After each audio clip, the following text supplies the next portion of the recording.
Welcome, everybody, to the Sentinel Report. I am your host, Alex Newman. Thank you so much for joining us on this beautiful day that the Lord has made. It is March 24th, 2025, and we've got some very special guests lined up for you folks about what is happening to our nation, to our churches, so many unbiblical ideas proliferating, even in the church, and then finally some thoughts on how we fix it all. A little bit of news up front. We'll start like we do every day with a word from the Word. This comes out of 2 Corinthians chapter 3, verse 17. I love this verse. It says, "Now the Lord is the Spirit, and where the Spirit of the Lord is, there is freedom." Folks, if you think you're going to restore freedom in this country without inviting the Spirit of the Lord back into this country, you're mistaken. It's not going to happen, never has happened, and never will happen. God is the author of freedom. You cannot have real freedom without the Spirit of the Lord. Remember that as we go about the hard work of exposing the tyrants and the evildoers and standing for truth, righteousness, and justice. Now, going right into the news, folks, we've got a lot going on. Trump has been keeping campaign promises. He has now released the most recent, or the remaining John F. Kennedy files in a massive document of over 63,000 of them. No smoking guns yet, but researchers are looking through it. We're learning about the self-preserving nature of the CIA and the deep state. One of the documents that was released highlights Mr. John Garrett Underhill, an intelligence agent from World War II, who was on a first-name basis with many of the top brass at the Pentagon. According to the newly declassified reports, the day after the assassination, Gary Underhill left Washington in a hurry. Later in the evening, he showed up at the home of a friend in New Jersey. He was very agitated. He said a small clique within the CIA was responsible for the assassination, and he was afraid for his life and would probably have to leave the country. Wow. Later, Underhill committed suicide in his apartment. So we'll bring you more updates as we find him. Andrew Mueller, Chief of Operations at Liberty Sentinel, also writer for the New American, he is doing a deep dive into some of this, so we'll have more as we get it. Now, last week, the president signed an executive order dismantling the U.S. Department of Education. I always get that wrong. In his speech before signing, he said he's going to try to return all these responsibilities back to the states. Check it out. My administration will take all lawful steps to shut down the department. We're going to shut it down and shut it down as quickly as possible. It's doing us no good. We want to return our students to the states, where just some of the governors here are so happy about this. They want education to come back to them, to come back to the states, and they're going to do a phenomenal job. You know, if you... Yeah, and Trump also pointed out some of what's going on with our poor children, these victims of these government brainwash camps. Listen to this. After 45 years, the United States spends more money on education by far than any other country, and spends likewise by far more money per pupil than any country, and it's not even close. But yet we rank near the bottom of the list in terms of success.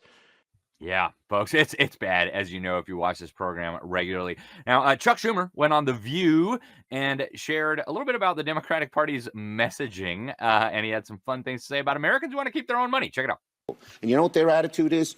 I made my money all by myself. How dare your government take my money from me? I don't want to pay taxes. Or, I built my company with my bare hands. How dare your government tell me how I should treat my customers, my the land and water that I own, or my employees? They hate government. Government's a barrier to people, a barrier to stop them from doing things. They want to destroy it. We are not letting them do it, and we're united. Okay, good. How dare they think that they built that, right? Government built that. Now hand over your money. How dare you think you should be able to keep the fruit of your labor? Chuck Schumer should have the fruit of your labor. He knows how to spend it better than you. Planned Parenthood and Ukraine. I mean, come on, guys, right? Now, a huge win for South Dakota, folks, earlier this month. Massive win. 3 of the key election bills passed, and they are now waiting for the governor's signature. Folks, this is really, really huge. The details on these are fantastic. But if all 3 of these end up in law, it's going to be very good for election security in South Dakota. Now, we've also got homosexual and transgender newborns. At least that's according to a weird questionnaire at the Inspira Health facilities in New Jersey. Parents are asked whether their newborn child identifies as male, female, transgender, male, I can't even say all this garbage, gender queer. Okay, yes, these are newborn babies, folks. And also, which of the following best describes your baby? Homosexual, bisexual, really? Prefer not to answer? Folks, if you didn't know, newborn babies can't identify as anything. They're newborn babies, okay? This is incredible, folks. State of New Jersey also known as Sodom and Gomorrah. Now, we've got legislation to abolish the Federal Reserve being introduced in the House of Representatives and in the U.S. Senate. Folks, get over to jbs.org and contact your U.S. representative and your U.S. senator. Ask them to support and co-sponsor these really, really significant bills. The Federal Reserve has been the engine that has ripped off Americans, destroyed the middle class, and used our resources and our energy to destroy freedom around the world. Get involved, folks, and this is an easy starting point. Now, we've got a Florida Senate panel that just voted to amend and pass a vaccine materials bill that's going to ban mRNA vaccines in fruits and vegetables. It's also going to ban certain toxic chemicals in the stuff you put on your face. So we're grateful to lawmakers in Florida. Over in Utah, they just passed 5 incredible bills on flags, fluoride, gold, and more. If Governor Cox signs these, it's going to be a huge development, folks. Some of the details on these are huge. No more LGBTQ flags at school. The state will be able to pay vendors in gold and silver if they want it. No more fluoride in your public water supplies, and much more. Folks, before we go to break, I want to encourage you to get over to 1 Acre Iowa. OneAcreIowa.com. Use the promo code Newman. I just got another box of these today. They are so delicious. They are so wonderful. Regenerative farming, delicious beef. You've got to get a few, folks. Try them out. OneAcreIowa.com. And when you use that promo code Newman, you're going to get a nice little discount there. You can also get a subscription and get an additional discount, 10% off when you get these, folks. Try them. They're amazing. I just had one for breakfast this morning. Also, I want you to get over to classicalconversations.com. Classicalconversations.com. Amazing stuff. I've got my kids enrolled there. I serve as a senior fellow there, and they now have 135,000 students, folks. So there's a reason why so many families are trusting their children's education to this wonderful, wonderful program. And you're going to have a local community right where you're at, no matter where you're at. Stay with us. We're going to be right back here on the Sentinel Report with more from our first guest, Bryan Osborne from Answers in Genesis, talking about the wokeness and the critical race theory that has infested all of our institutions. Stay tuned. I hear every day about the products you all wish MyPillow carried. Well, guess what? We probably do. Slippers, bathrobes, pet beds, blankets, mattresses, sleepwear, loungewear, duvets, comforters, pot holders, aprons, oven mitts, and so much more. And they're all on sale. For example, get our best-selling standard MyPillows for only $14.98. Body pillows, $29.98. 6-piece bath towels or kitchen towel sets, just $29.98. Multi-use MyPillow 2.0s with pillowcase, $9.98. Save $40 on our Spring Percale and Giza Dream bedsheet sets. Any size, any color, and so much more. So go to MyPillow.com or call the number on your screen. Use your promo code to save up to 80% on all MyPillow products. And I've never done this before. When you spend $100 or more, you're going to get 2 standard MyPillows absolutely free. Welcome to the Sentinel Report, guys. Thank you so much for being with us. Our guest today is doing something incredibly important. He's taken on the DEI and the CRT and the whole alphabet soup of acronyms that basically stand for wokeness, which basically stands for rejecting the principles that God's word teaches. Now, as you know, the federal government right now is doing what it can to try to get the DEI and the race nonsense out of our schools. The federal government, under the leadership of the Trump administration, is urging some of the more Democrat states, shall we say, to rein in this kind of wokeness that's happening in the schools. And of course, a lot of it is political, right? People say, well, we don't want the left-wing politics in there. But there's also a biblical component that is probably even more significant than any of the political or ideological issues. And I can't think of anybody better to discuss this with us than our guest today. His name is Bryan Osborne. He's an educator. He's an author. He's actually a speaker for Answers in Genesis. We had Ken Ham on just recently, an incredible leader exposing some of the lies that have so thoroughly saturated our culture. Now, Bryan is, of course, passionate about the gospel. He's an expert in apologetics and evangelism and chronological Bible teaching. And he's got a new book out as well, Woke Injustice, a biblical response to critical race theory. Bryan, welcome to the program. Thanks so much for joining us. What do you make of these efforts to get DEI and the race stuff out of the schools? I mean, is that a good idea, or do the kids need to learn this stuff? Well, first, it is a privilege to be here with you. Thanks for having me. And you said you had Ken on the other day. Someday you'll recover from that, so we'll pray for you. No, Kent's Oh, he's awesome. fantastic. He really is. He's great. And I think it's great that we're seeing this pushback against the DEI initiative, because what many don't realize is that DEI mostly translates to CRT. It's basically the same thing. It's critical race theory applied to our culture with some different words. And so, as we'll see as we flesh this out, critical race theory, diversity, equity, inclusion, what they really are new ways to practice racism in a new form to shift power from the oppressed to the oppressors by CRT standards, which was based in Marxism. It's a totally anti-biblical worldview. And we'll see that's not a good thing for our culture, but God's principles are, we should say, rooted in those. Absolutely. Well, let's get into the biblical principles. And I know Answers in Genesis has spent a lot of time teaching on the race issue. And I've actually learned a lot from what you guys have shared. But let's start there. Did God create races? Does it even make sense to be talking about races? It's so funny. You're dead on. The idea of being racist actually is pretty dumb, because biblically speaking, and that lines up, and this course explains reality, there is just one race, the human race. God made Adam and Eve, and from those first two people comes every person ever. That means we can all trace our family trees back to one man, one woman, Adam and Eve. That means, biblically speaking, and confirmed by real science, there is just one race, the human race. So to be racist is to hate your own race, which is a suicidal ideology, right? And so it's dumb on the face of it. And so, of course, biblically speaking, there is just one race now. Are there different ethnicities? Absolutely. And so we explain that within the biblical worldview, God put inside of Adam and Eve a lot of genetic diversity to produce lots of diversity within mankind over periods of time. But we all go back to Adam and Eve. There is just one race, the human race. And we build our thinking and how we interact with people and how we set policies within that biblical framework. Yeah, and Brian, as you know, a lot of these people who are pushing the CRT, the critical race theory, and the DEI, I mean, they start with a kernel of truth, right? There were in the past times when people from Europe mistreated people from Africa, and when people from Arabia mistreated people from Europe and from Africa. So there has been historically these issues of racism, quote unquote, if you will.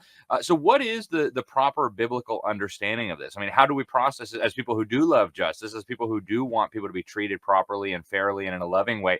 How do we deal with those things from the past? I mean, what's the proper way to teach those to children? Yeah, actually, when I get into my book, Woke Injustice, I'll start defining what CRT is and how we should rightly understand it, and if we should use it at all. What I want people to understand is that within a right understanding of history, no one rejects the reality, if they are sane or just want to be truthful, that there have been atrocities in America's past. There's been atrocities throughout human history, but definitely in America's past. We see segregation, Jim Crow laws. We see racism explicitly practiced in our nation. We see racist policies put forth, even the Supreme Court in America's history. There were absolute evil, horrendous atrocities committed in America's history. No doubt about that. My question is CRT the answer? Is critical race theory, which is a neo-Marxist ideology, is it the right tool to use to understand why those things happened, why they're wrong, and what the solution should be for now and for in the future? And the short answer is no, no, no, no. Because, as I mentioned, it's a Marxist ideology. It interprets everything wrongly. It gets our identity wrong. It gets our problem wrong. It gets the solution wrong. It starts outside of God's word. Actually views the Bible as part of the problem. And so we don't start with man's ideas. We start with God's word. And within the biblical framework, we can explain why racism is so evil. Because God says that we're all made in God's image, found in Genesis chapters 1, 2, and 3. The Bible explains why racism is evil, because it violates that fundamental tenet that we're made in God's image, and where this evil actually came from back in Genesis chapter 3. Well, man's sin bring death and suffering and corruption into God's perfect creation. And then based on that, we know that the only solution to racism is a changed heart through the gospel of Jesus Christ. Because at its core, racism is not a skin issue, it is a sin issue. Which is why you see racism throughout human history, way before the idea of whiteness or wokeness ever came onto the scene. Fascinating. Now, you said something that I want to pick up on. You called CRT a neo-Marxist tool. We had Vodi Bauchman to talk about his book, Fault Lines, and a new one as well. And he did, I think, a good job of kind of putting this into a biblical context. But I want to pick up there. Sure. What does it mean that it's a neo-Marxist tool? And why have Marxists and these really totalitarians glommed onto this theory in such a way that it's now being taught in classrooms, that it's now even in some evangelical churches. I mean, how did a neo-Marxist idea end up, for example, getting passed as a resolution in the Southern Baptist? I mean, I know they walked it back, but how did the Sure. Southern Baptists end up embracing this as an analytical tool? Yeah, man, there are so many good questions in that one long question. I'll try to break that down. So first, what is neo-Marxism? You have Vody on, so Vody's incredible. His work on fault lines was just a great seminal work on this issue, which was a great help to me in a lot of ways. But when we say neo-Marxist, we mean a new Marxist idea. So if you trace this back, this is the short version of it. But Marx comes along and says the problem of society is you have those with the haves and those who don't have, the have and the have-nots. Actually, in the Communist Manifesto, he called it the oppressed versus the oppressor, like we see that language so used today. And he actually anticipated that the oppressed, the have-nots, would rise up in opposition against those who have to take back the resources they were rightly owed, to level the playing field and bring about some sort of Marxist utopia. But he predicted some grand revolution to make this happen. Well, when that did not take place the way he anticipated it would take place, Marxists following Marx began thinking, okay, what went wrong? How can we explain why it didn't really take place? And how can we fix this so the revolution does happen? Fast forward a bit, early 1900s, you get Antonio Gramsci. He's an Italian Marxist. And this guy basically adds to the equation something called hegemony. And he says the reason that the oppressed did not rise up the way we anticipated is because of hegemony. And that is the idea that the oppression is systemic. It's in literally the fabric of society. The oppression is everywhere. That the oppressors have rigged the rules of the game. That way, all of the systems in a society always benefit the oppressors. Now, here's the deal. You just grow up in this system. So the oppressed don't even know they're oppressed. That's why they never rise up in rebellion against the oppression. And so he argued you got to wake them up to their oppression to make them rebel and tear down the systems of power to lead to this Marxist revolution and to get the Marxist utopia ultimately. So he has the idea of hegemony to the equation. And in my book, I give this analogy. If that sounds kind of nebulous, I put it this way. My son Ian, who's now 11, he loves to play games. He loves to make up his own games, and he wants us to play his games with him. But when we play Ian's games with him, guess who always wins? Ian, right? Because it's his game by his rules. Therefore, he always wins. And so that's the idea of hegemony, that the oppressors have rigged it to benefit them. And so that is what he adds to the equation. And so later on comes a Frankfurt School of a famous group of Marxists who kind of polish all this, apply to all society, and they call it critical theory. That comes straight out of a Marxist philosophy. So within critical theory, you put in the middle of those two words, what is the main systemic problem you think in a culture? So you can have critical gender theory, critical class theory, in America with our history, critical race theory. So that's where it comes from. And then really short, I think with Christians, here's what happened. Once you have these ideas that have been taught in our institutions of education for decades now, they've primed the pump. And then certain things happen in our culture. And then Christians want to be empathetic towards those who are suffering, those who are in pain, those who are angry. And so after George Floyd and other instances, Christians start seeing Black Lives Matter. And they start seeing the push that, hey, you know what? You guys, we need to be very empathetic towards those who are struggling with this. And we should care about people. And we do want to have true justice. And what happens is because of our care for people and our care for justice, we see people using words that we are familiar with. Words like justice, words like equity, words like anti-racism. Now, you may not be familiar with anti-racism, the word itself, but anti, to be against, racism, that's bad. We should be anti-racist. So we think that's got to be a good thing. So those pushing these words, we think, oh, they're on the right side, so we got to jump on with them. Not realizing places like Black Lives Matter, when they use the word justice in a neo-Marxist framework, they don't mean what we mean by justice, right? Yep.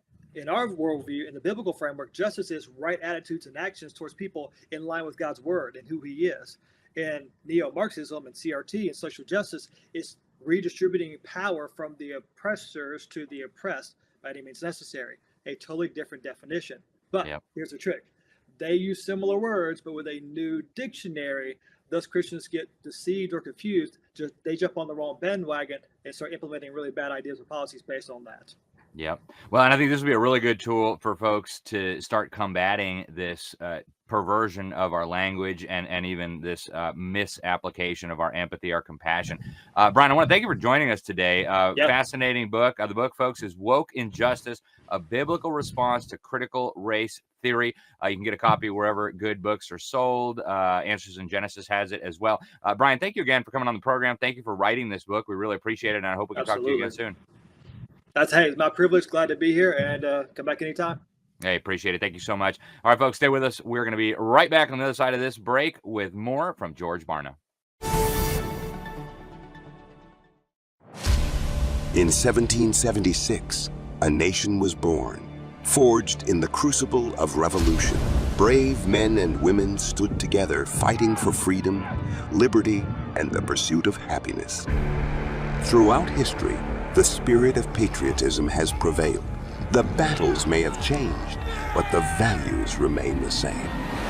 Today, in 2024, we find ourselves at a pivotal moment where the call for unity, freedom, and a better future echoes louder than ever. Introducing Patriot Mobile, the wireless carrier that stands with you. We are committed to supporting the values that make our nation great. With affordable plans and reliable nationwide coverage, Patriot Mobile is not just a wireless service. It's a call to action for those who believe in the American dream. Because this year is not just any year, it's the most important year since our nation's founding. Choose a wireless carrier that shares your values. Choose Patriot Mobile. For free activation, use promo code Newman.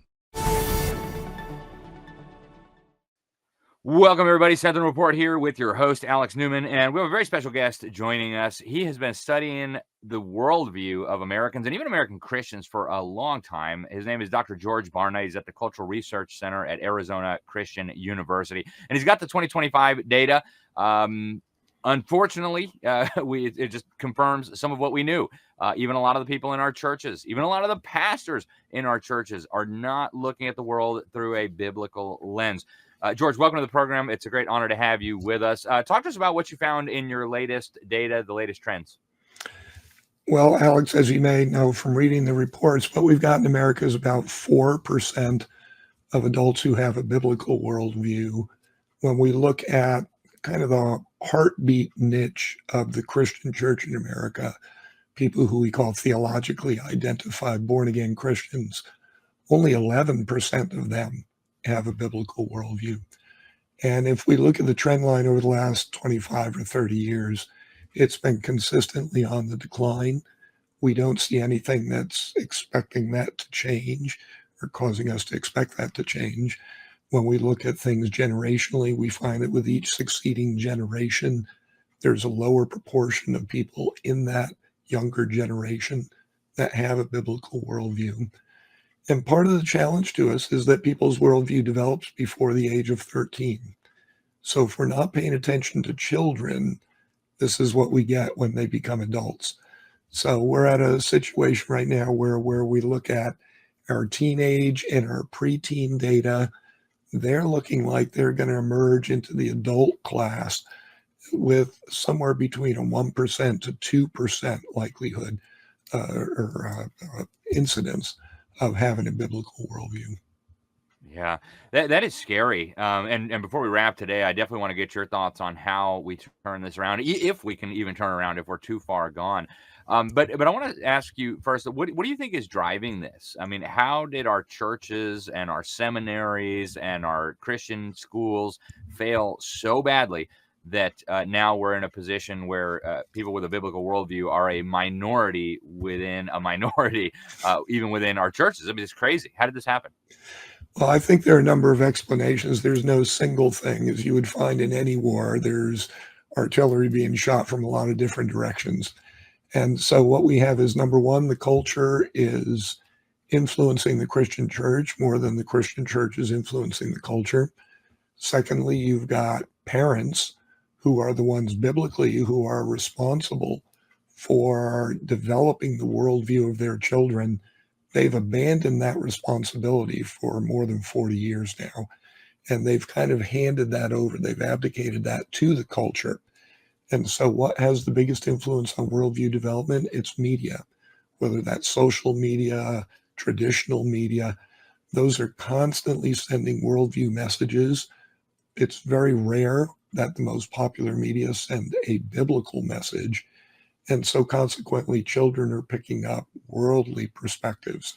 And that's why they're embracing this most common worldview, which is called syncretism, which is they just pick and choose elements from many different worldviews because that's what they're being exposed to in the media, many different worldviews.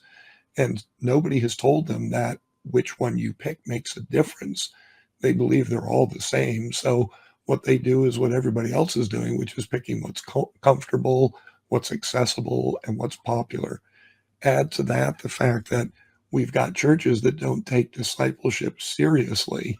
We've made it into a series of programs that a minority of church people engage in, and those programs aren't very effective. But churches don't even know that because they don't measure the effectiveness of what's going on there. And we don't have good criteria for discipleship. Put it all together and it winds up with the mess that we're in today. Yeah. And I want to drill down a little bit into the syncretism. I think for a lot of people, that's a new word, but I love how you explain it, a fusion of different worldviews. I mean, what does that mean? Are a lot of self-proclaimed American Christians adopting, elements from the pagan worldview, from the Marxist worldview? I mean, what does, say, an average person, I know it's difficult to talk about an average person, but what does an average American look at the world through when it comes to this lens of religious worldview?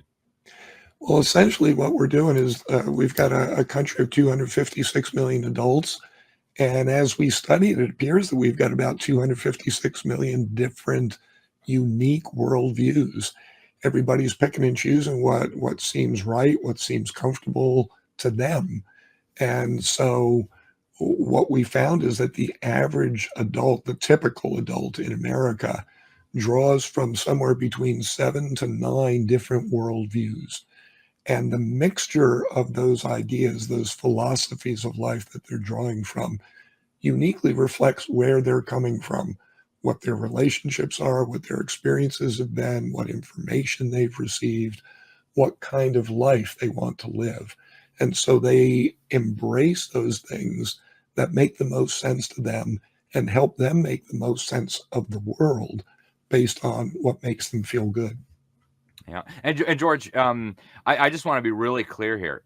Is this a salvation issue? I mean, if somebody embraces a little bit of Christianity, but they think their works are going to get them into, I mean, are we talking about a salvation issue here when it comes to the way these people look at the world?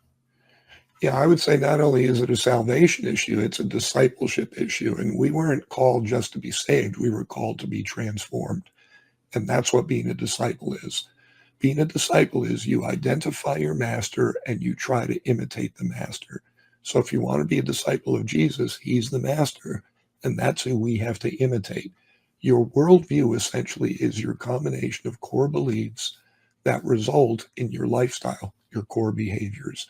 So if you want to be a disciple of Jesus, you have to think like Jesus first so that you can then act like Jesus.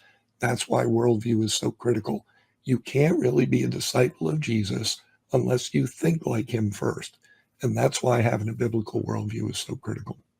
Absolutely. Yeah. Romans 12, transforming your mind. And of course, Jesus did call on us to go and make disciples, disciple the nations, not just tell them that they can be saved. This is so important, George. I'm so glad we can have this conversation. We've only got a few minutes left, so I want to spend a little bit of time on solutions. You touched on a couple of them. I want to drill into them a little bit more. Let's start with you mentioned parents, that parents have a responsibility here to disciple their children. And I think a lot of parents are watching saying, no, that's the church's job. We got the youth minister. What does that mean? It means that parents have to step up to the plate. Now, a lot of parents, in fact, when we look at born again parents in America, less than 1 out of 10 of them have a biblical worldview. And the problem is you can't give what you don't have.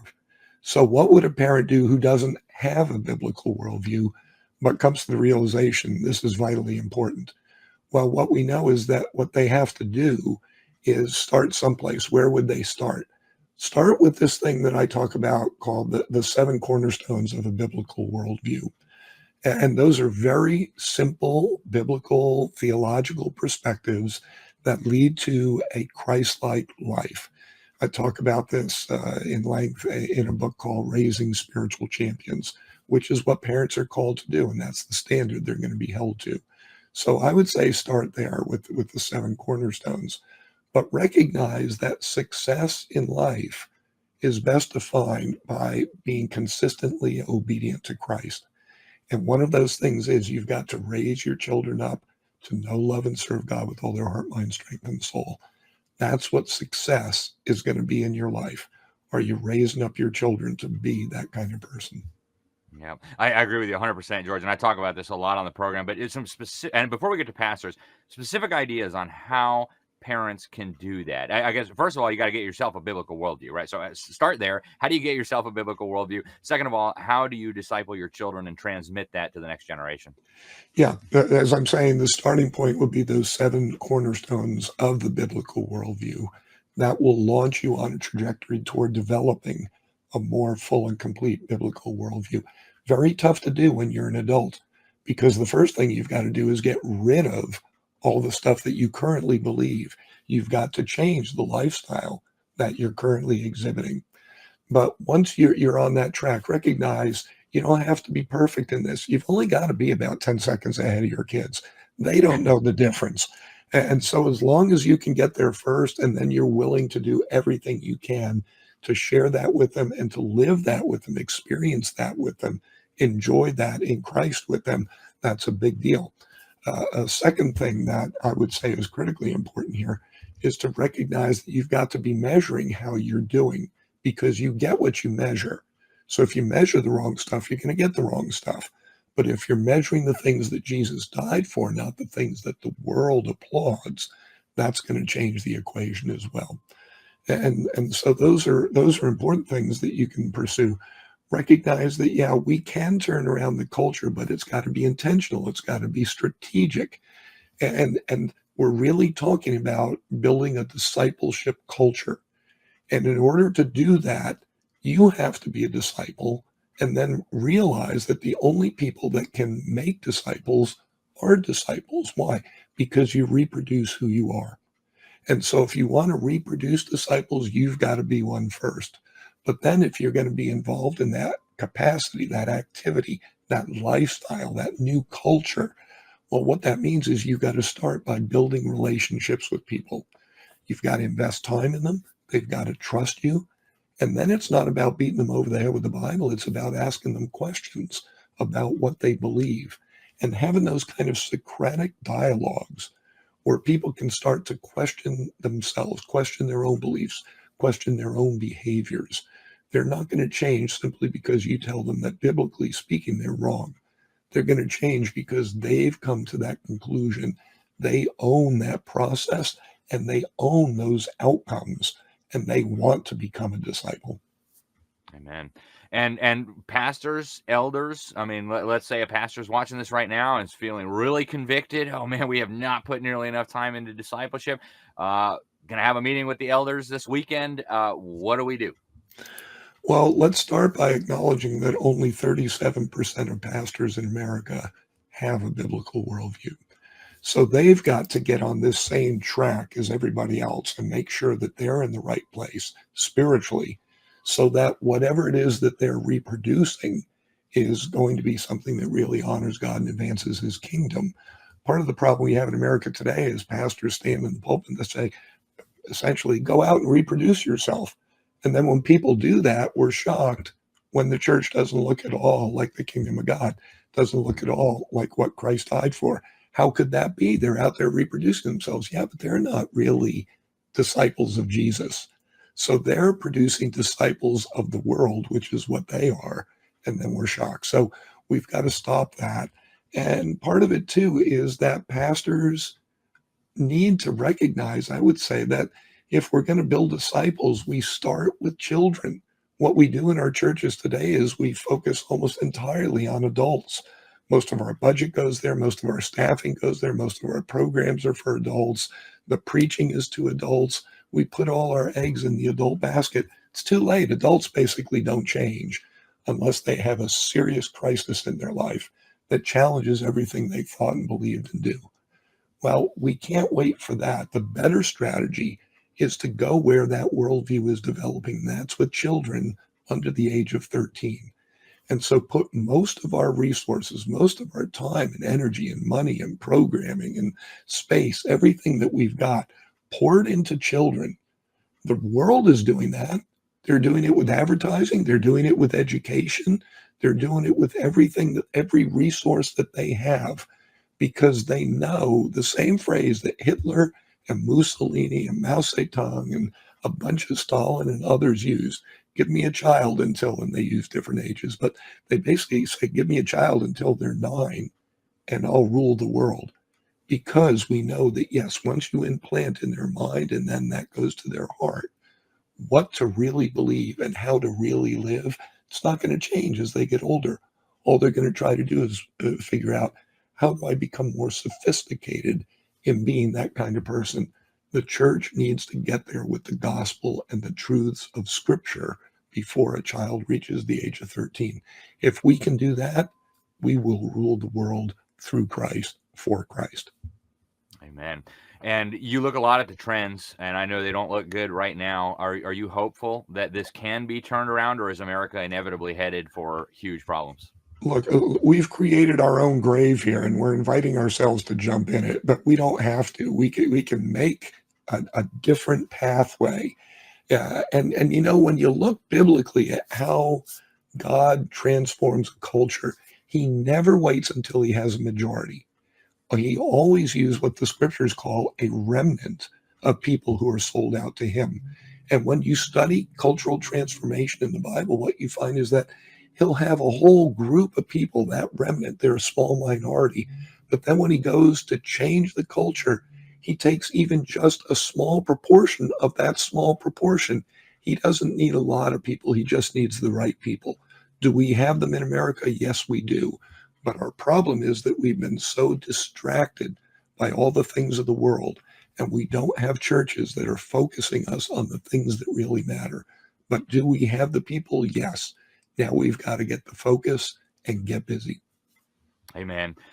You've got a lot of resources, Dr. Barna. Raising Spiritual Champions is your book. That's available wherever good books are sold. People can find more about you at georgebarna.com. And, of course, your latest report, American Worldview Inventory 2025, a national study for strengthening the worldview of Americans. I hope people will get a copy of that. How else can people follow and support your work, Dr. Barna? The other place they can go is to culturalresearchcenter.com. That's the research center at Arizona Christian University where I work, and that's where we do all the research that we're doing. And so there's a lot that's available there for free as well. Folks, go get some of this stuff. I'm telling you, share it with your pastor, share it with your elders, and more importantly, share it with your children, okay? We've got a major crisis, as you will see as soon as you take a look at these numbers. Dr. Barna, thank you so much for doing the work that you do, and thank you very much for joining us today. We sure appreciate it. Thank you, Alex. Absolutely. Really appreciate it. All right, folks, stay with us. We're going to be right back on the other side of this break with Hannah Faulkner, a young lady who's at the tip of the spear when it comes to exposing evildoers and defending truth and righteousness. We'll be right back. We're living in World War III, an all-out attack against the Christian church, the Christian faith, and families everywhere. With over 80% of professing Christian teens abandoning the faith by their early 20s, it's clear we're in a spiritual battle for our very lives, and those of every generation after us. Hosea 4:6 says, "My people perish from lack of knowledge." That's why GTI created our new You Are What You Think biblical worldview package combining short video teachings along with textbooks, all designed to equip you and your family to discern the good ideas from the evil.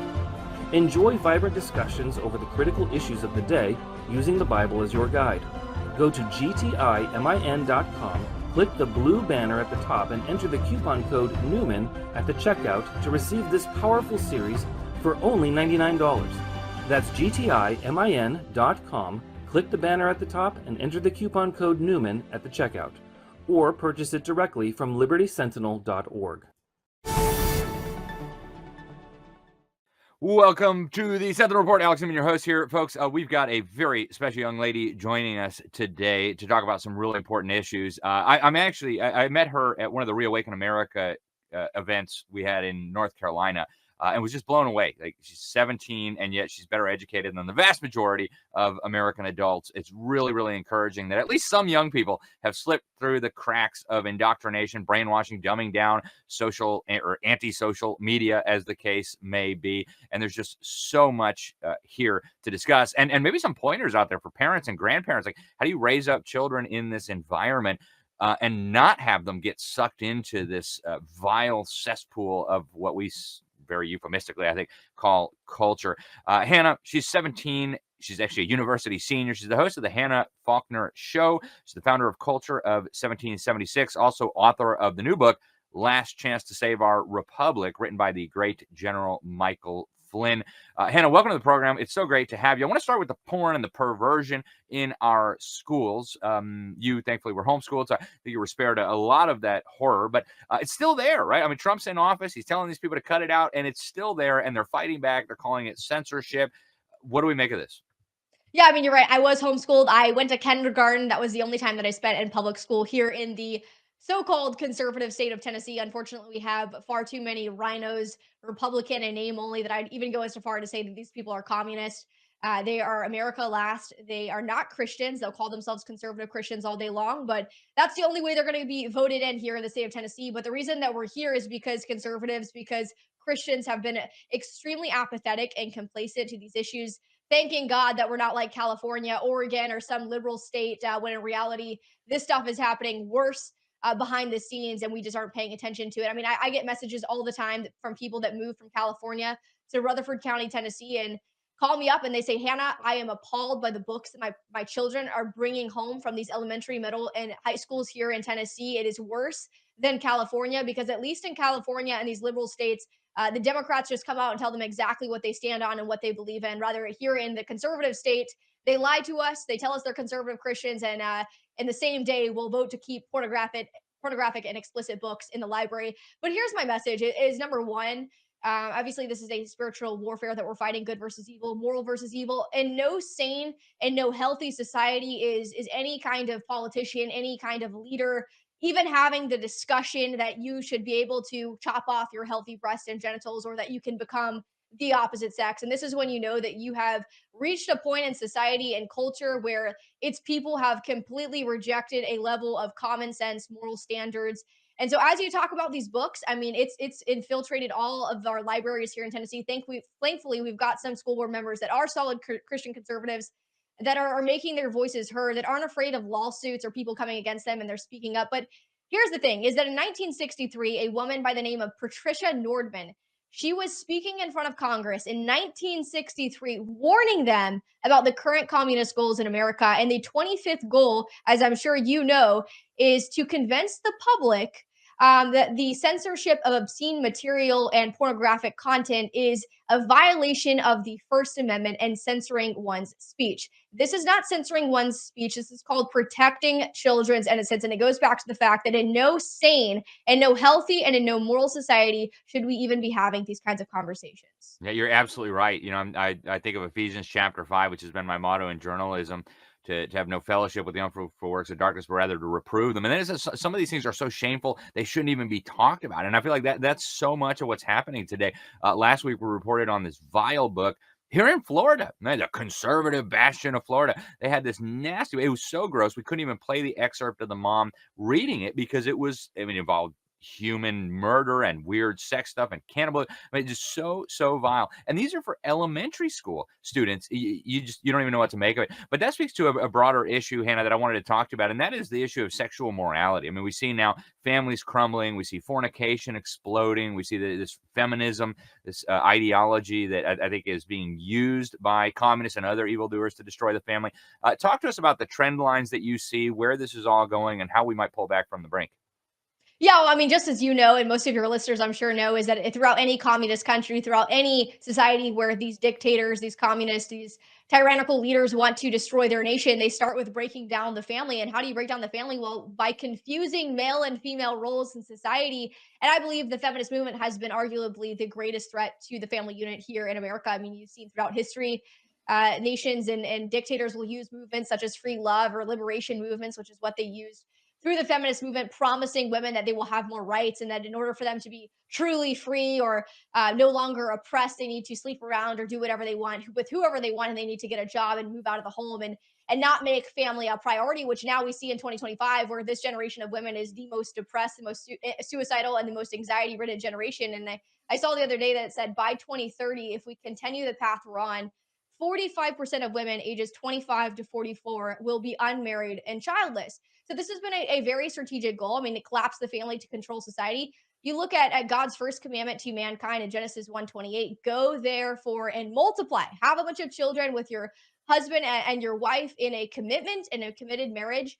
That was the first commandment to mankind that God gave us. And here you look at the left, even some of the Republicans, many of the things that they stand on are directly, diametrically opposed to God's first commandment to mankind. You look at climate change, it's all about population control. These vaccines, population control, the abortion, birth control, open borders. I mean, that is like the one of the fastest ways to destroy a nation is to have open borders. So all of this is extremely strategic.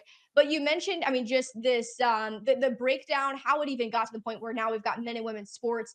We've got people, obsessing over pedophiles and defending them to their grave. And it starts with normalizing promiscuity. It starts with normalizing things like the Playboy magazine, normalizing sex outside of marriage, then opening up the doors for easy divorce. People can get divorced. There's no commitment. It's just, whatever you want to do. Then starting to normalize homosexuality, then transgenderism.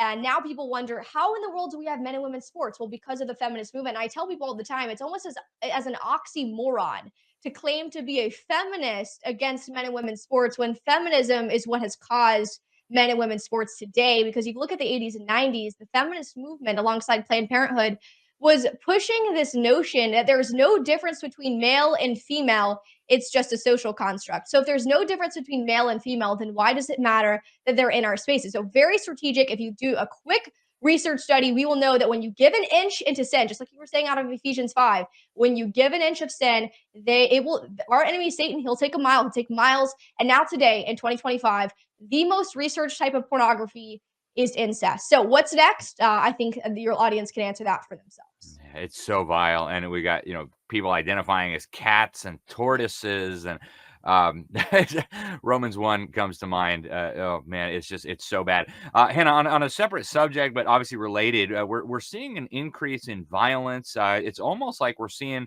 the beginnings of a revolution with the attacks on Tesla and the crazy political leaders calling for uprisings and attacking conservatives. We see now the attacks on the cars and the car dealerships because they're associated with a guy who's working with Donald Trump.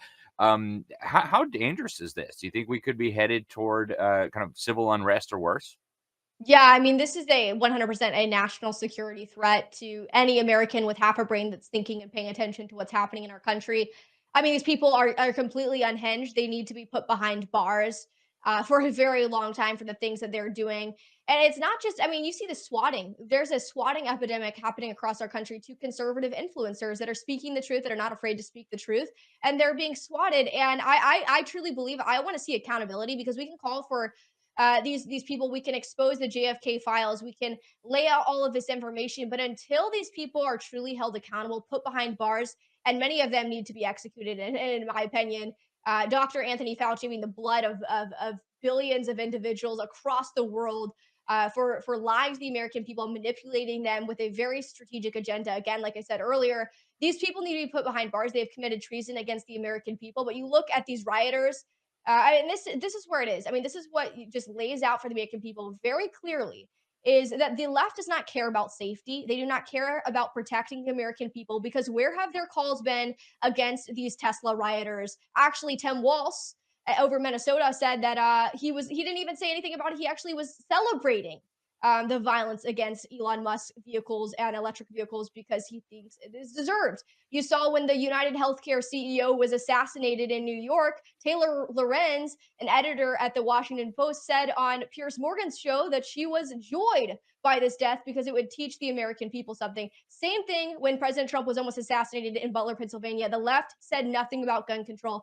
This is more than just gun control and taking away our guns. They are an anti-self-defense movement. They do not want us to be able to prevent a tyrannical government from going in and infringing upon our rights. And that's exactly what the left is proving to us today. The Democratic Party as a whole is that they do not care about safety and they do not care about the truth. Amen.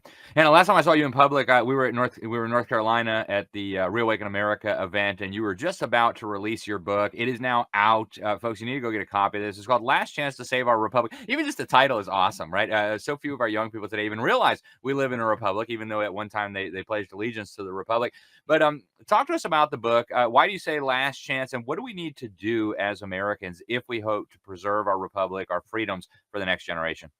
That's right. Yeah. Well, November 5th, I mean, the Lord really had shed mercy on this nation. We did not deserve President Trump to be able to win that election. We did not deserve his mercy. I mean, the fact that we had Joe Biden as president, an incompetent leader who couldn't even read it off a teleprompter without slurring his words, the fact that we had him as a president for the last 4 years, which obviously we know he was not the commander in chief, but regardless, the fact that we had him deemed as commander in chief shows that God's judgment was on this nation.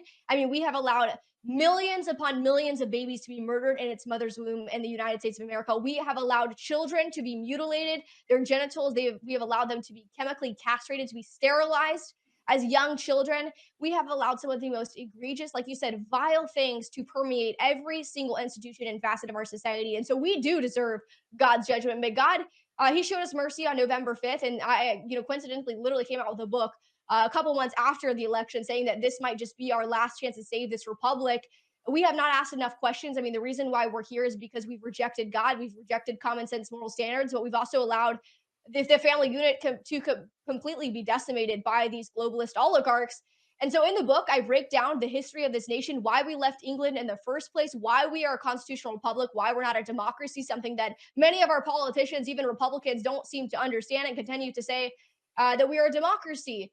We move into the First Amendment, freedom of speech, religious liberty, which is one of the main reasons why we came over from England, is to get away from a state-sponsored religion. I break down the gender ideology movement, Alfred Kinsey, John Money, abortion, Planned Parenthood, Margaret Sanger, the breakdown of the family, which I deem as the greatest issue facing our country, because if you don't have strong families, you're not going to have a strong nation. So that's a little bit about the book. I mean, it gets deep, and I'll tell you this right now. People have asked me, Hannah, are you going to do an audiobook for the book?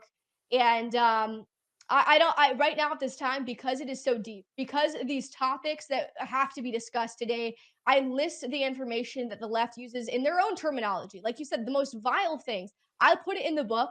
And so I encourage people to use discretion, use parental discretion when buying this for your teenagers. I mean, read it for yourself.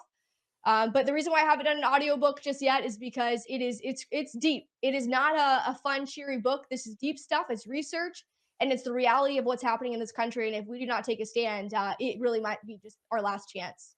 Yeah, I agree with you on every single point, Hannah. I do think, and a lot of people are going back to sleep now. Oh, Trump's in the White House. We're good. Everything's good. No, folks, we're this close to destruction, and we may have a little reprieve right now.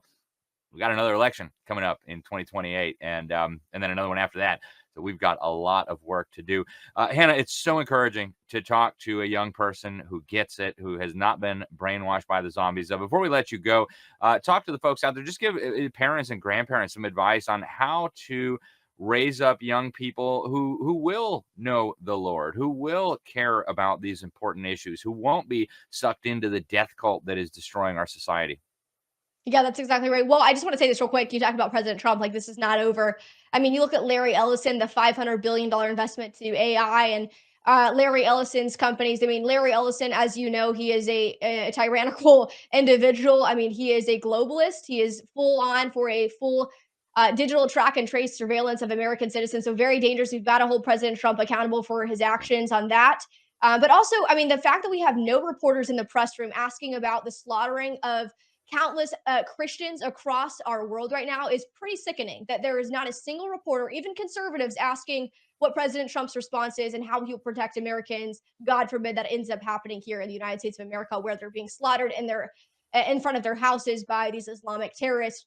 But to parents, I mean, teach your kids the why behind the what. Bring them to school board meetings. Bring them to city council meetings. So often I show up to these events and there's no children. There's no grandkids. And I know these people have kids. I know they have grandchildren.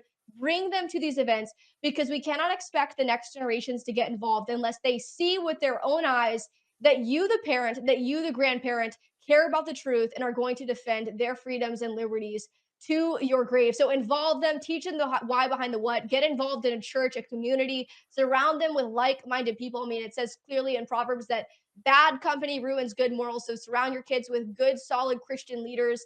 Involve them in adult conversations. I mean, that's one of the best ways they can learn about life and politics and religion is involving them in these adult conversations, obviously that are age appropriate, but involve them, teach them the why behind the what, and don't back down.